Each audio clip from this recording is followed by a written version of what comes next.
Stayed as an artist until I realized it was just an illusion. I was still as enslaved as other people. We are pushing an ideology, but I did not know that he could sink that low. That makes him worse than me. It angers very many Ugandans. But again, I'm alive to the fact that we are in Uganda. I want to get my freedom or die trying to get my freedom. As part of our continuing partnership with The Elephant, we now have an interview from one of the most sought-after politicians in East Africa, Robert Kyagulanyi, or as most East Africans know him, Bobi Wine. Thank you very much for joining us. Thank you for having me, bro. So, I think the first question, of course, is why you, why this moment?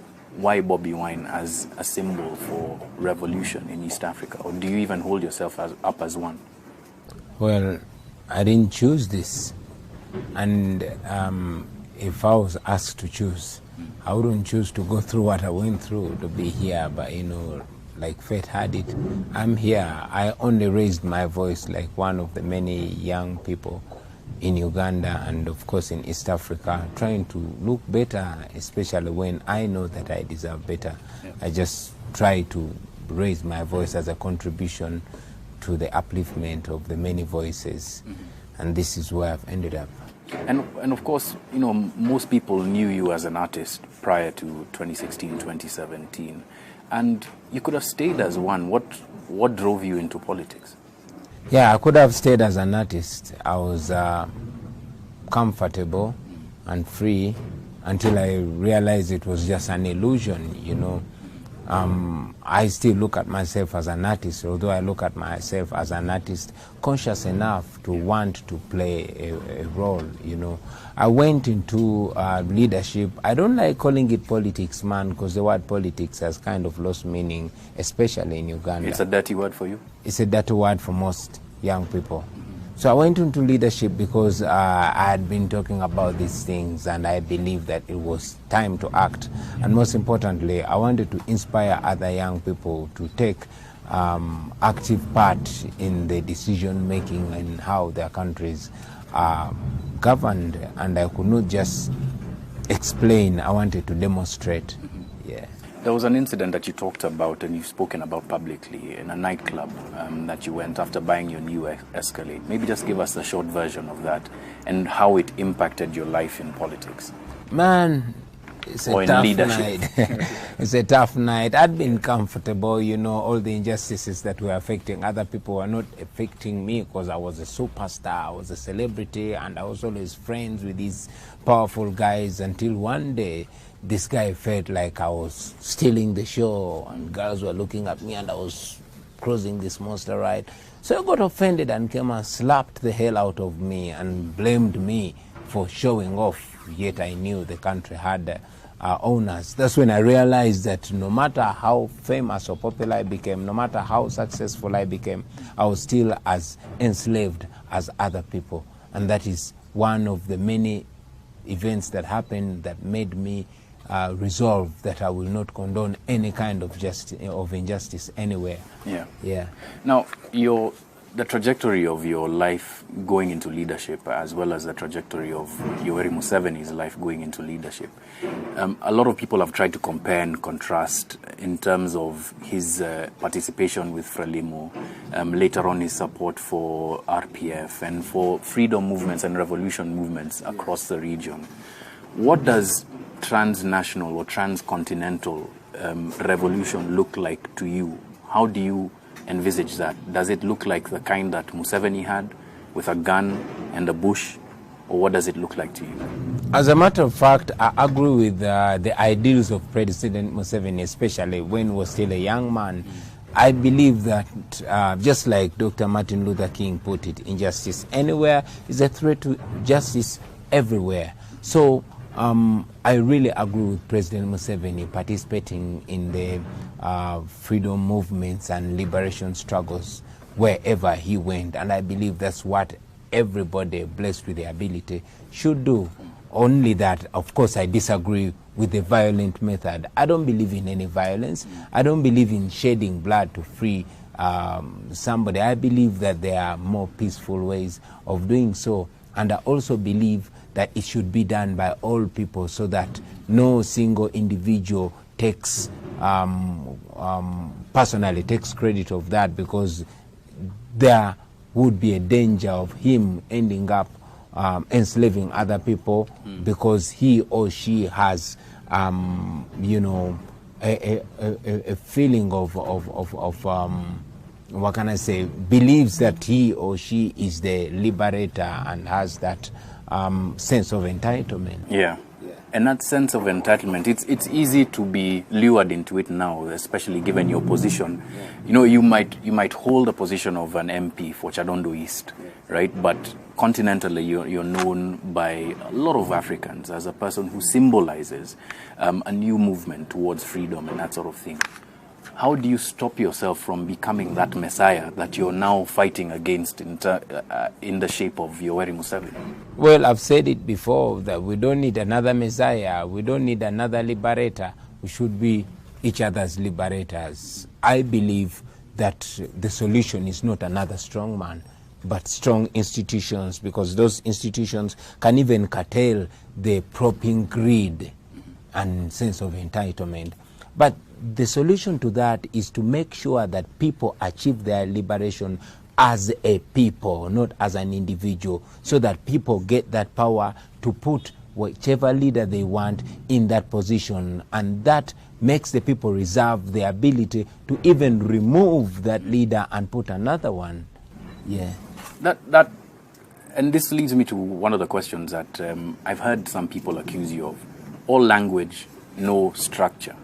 What does it look like? What does a people power movement look like structurally?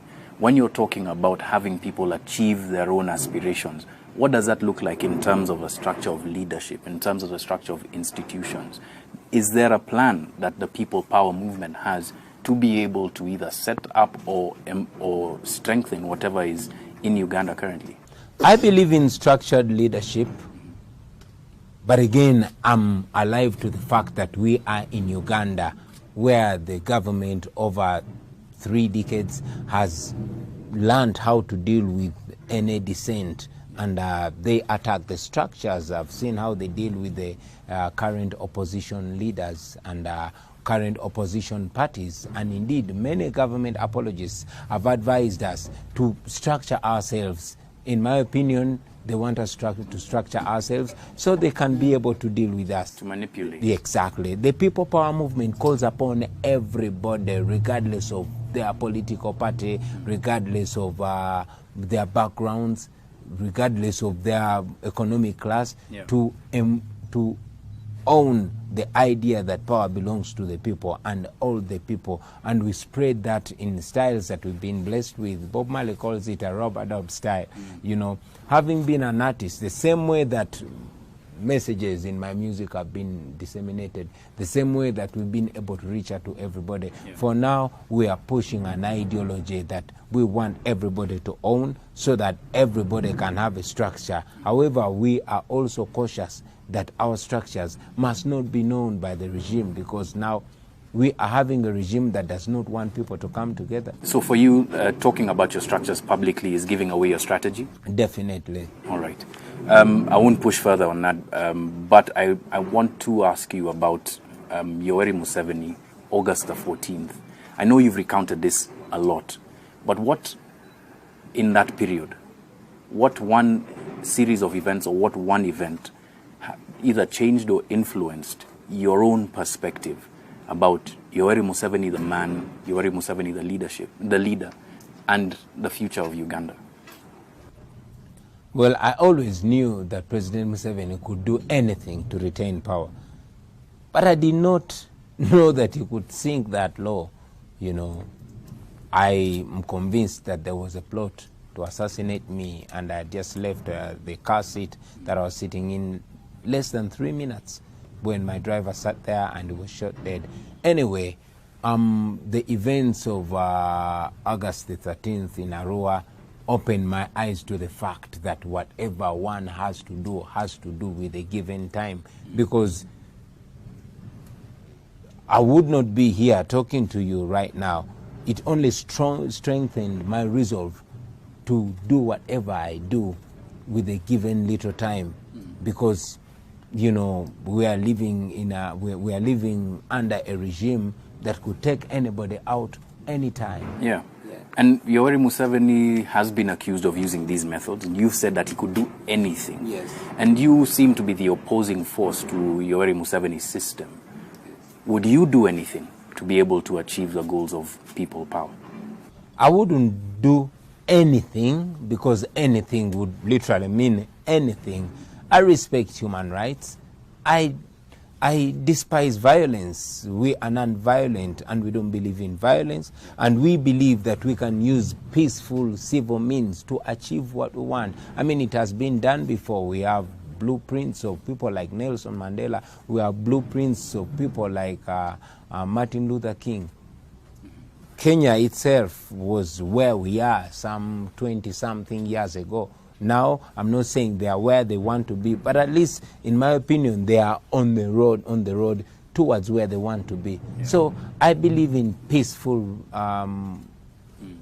revolution. You know, you've drawn from a lot of inspiration in terms of leadership. Interestingly, a lot of current leaders are drawing inspiration from others in the region in terms of some of the negative policies they're applying. Uganda has the OTT tax. Tanzania has tax on bloggers. Kenya now has just implemented tax on mobile phone transactions and the use of the internet. It's almost as if these leaders, there's a joke that it's almost as if these leaders are in the same WhatsApp group and they're sharing these ideas. How then do you create a transnational movement that also counteracts these kinds of things? Or is it on the shoulders of Bobi Wine to do this on his own? As a matter of fact, I believe that this is about the people, not about the leaders, because many times our leaders have let us down. For example, we are in the East African community, but in my opinion, it has many times projected itself like a president's club or a big man's club. What happened, even when I was in incarceration here in Kenya and across Africa, was the real meaning of people power. It actually opened my eyes to the fact that the people power movement is not only a Ugandan thing. It might have begun in Uganda, but it's a human thing. You know, it's a more of saying we are our brothers or our sisters' keepers. I strongly believe that the more we people come together as people in the region, as people in the continent, as people that face the same kinds of oppression, and indeed as people that have same aspirations, we can be able to transform our lives. As a person, before I got the troubles in Arua, we were working on a song that has artists from Tanzania, artists from Kenya, and myself from Uganda, trying to use music and art to communicate to the wider masses in a nice but serious way. Okay. Yeah. In terms of continental leadership, I just want to stay on this point a little bit. There's other people like Julius Malema of the Economic Freedom Fighters movement in South Africa. There are other leaders across Africa who are now standing up as symbols of perhaps a new style of politics. Is there a conversation between you and leaders like that to be able to kind of raise the consciousness of Africans across the continent? Sure, there's a conversation. That's how I'm in Kenya. I was invited by the young Kenya parliamentarians, you know, particularly the Honorable Babu, you know, were in conversations with young leaders across the continent, and we continue to seek to link up, to think together, to imagine together the kind of Africa we want to grow old in, and of course the Africa we want to pass on to our children and their children. Okay. Yeah. You've said that Museveni is worse than Idi Amin Dada. For people who grew up in that generation, it's very difficult to imagine. Why would you cast him in the same light as Idi Amin? Well, first and foremost, I did not see President Idi Amin. I have seen President Museveni. Yes, I know Idi Amin was a dictator, but he was a dictator for 8 years. President Museveni has ruled, or in my opinion, misruled Uganda for 32 years and counting. And most importantly, one would be justified to find reason to forgive Idi Amin because Idi Amin was uneducated. Idi Amin was illiterate. President Museveni, in my opinion, is one of the most intelligent Ugandans. You know, he's widely traveled. He have seen oppression. So I expected, or Uganda expected better from him, to see that President Museveni is a kind of intelligent man that is using his intelligence and talent against Ugandans. That makes him worse than Amin. Yeah. That angers you? Well, it angers very many Ugandans. But does it anger you? Yeah, it angers me, but I would rather not be overcome by my anger, because the road, the journey that is ahead of us requires us to think beyond our emotions. Yeah. Yeah. Is revolution for you a young man's game? I ask this because I want to know what happens when Bobi Wine, 10 years down the road, if people power becomes a movement that actually does bring change to Uganda. What happens to the Bobi Wine of the future? Is revolution a young man's game? This is not just a young man's game, but it is no doubt a young man and young woman's responsibility. It has been said before that every generation has a responsibility to prepare for the next generation. And indeed, you know, culturally where I come from, there's an old saying that black hair is the one that prepares for all the hair, you know. It's important for us to recognize that we are in our prime. You cannot do in your old age what you cannot do now. We are in planning stages, and it is now when we still have the time, when we still have the energy, and when we are still blessed with various factors to play a part in creating the kind of world we want to live in. So this is a responsibility of all the young people to rise to the occasion. Of course, it's equally a responsibility of the old people to provide wise counsel, to provide guidance, to provide the benefit and wealth of experience that they have, so that we can come together. So ultimately, it's a game of the young, the youthful, and the old. But most importantly, the young people in their youthful years must recognize that they have a huge responsibility to rise to the occasion and accomplish what they will. If Yoweri Museveni had a Damascus moment, the scales fell from his eyes, would Bobi Wine extend a hand in partnership to him? Certainly. You see, President Museveni has not only been negative. We credit him for very many things. For example, his period between 1986 and 1996, we recognize that this guy sobered up the army. You had less errant soldiers. So there's so many achievements that Uganda got under Museveni. But unfortunately, the more he overstays his welcome, the more he overstays his usefulness, is the more he risks undoing everything and tarnishing his legacy. Okay. So I would be glad to, you know, to smile with President Museveni if he started behaving like the truthful grandfather that he claims he is. Yeah. On personal life, you're a father, you're a husband. Yeah. The events of August must have been specifically very hard on your wife, Barbara. Yeah. How does she reconcile with your fight now, given that she knows the cost to a man that she loves? Man, that's a very hard question, to be honest with you. We've talked about it with my wife, but honestly, we never complete the conversation. Either she breaks down or I break down. We have been in love. We sacrificed so much, so many years of our youth so we could prepare a nice life, a successful life, could make enough money and live the, you know, remaining youthful years and enjoy. But to see that it's all turning into this is crazy.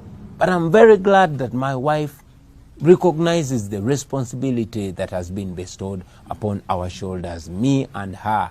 Apart from the young men of Uganda looking at me, young women of Uganda are indeed many parts of Africa and the world are looking at her as a symbol of female resistance. So we're always, you know, comforted with the fact that, you know, when you stand for what is right, God always stands with you. Yeah. So it is many times beyond our comprehension. We tend to leave it to God, because I can't honestly give you an answer. You know, I'm asked this as well because I engage in certainly some dangerous things, but I mean, I'm not in the forefront like you. And certainly the question of what if Bobi dies has come across your mind. And that's a question that perhaps Barbara also has to confront. Yeah, but bro, you will remember that we had a very talented artist called Moses Radio in Uganda who passed away recently. He was a very intelligent guy who I always engaged in a conversation. He was a supporter of President Museveni, and many times I engaged him in a debate, and he told me that his life was okay. But nobody is safe, you understand? We lost Moses Radio because he had what I would love to call an accident, but there was no single hospital that could save his life. He was rushed to a private clinic where he had to pay more than 2 million shillings per day. You see, nobody is safe in Uganda, so it doesn't matter right now. And besides, what is the purpose of living a life that is not dignified? We all want to live freely. So, like I said before, I want to live in a free world, especially now in 2018. I want to live in a free Uganda. I want to get my freedom or die trying to get my freedom. Very strong words. I think my final question would be about the letter that you wrote to your children. It almost seemed as if, much as you had penned it and said that, you know, I'll see you, you know, when I come out. It almost seemed as if there was a hanging question mark about your future. And the question I want to ask is about passing on the seeds that you're planting in so many Africans at a personal level to your children. Do they understand the people power movement? Do they understand why Daddy spends so many times away, so many hours away from them? And do you think that they recognize the importance of what you're doing now? My eldest son, who is 13, seems to understand, but the more he understands it is the more he gets disturbed.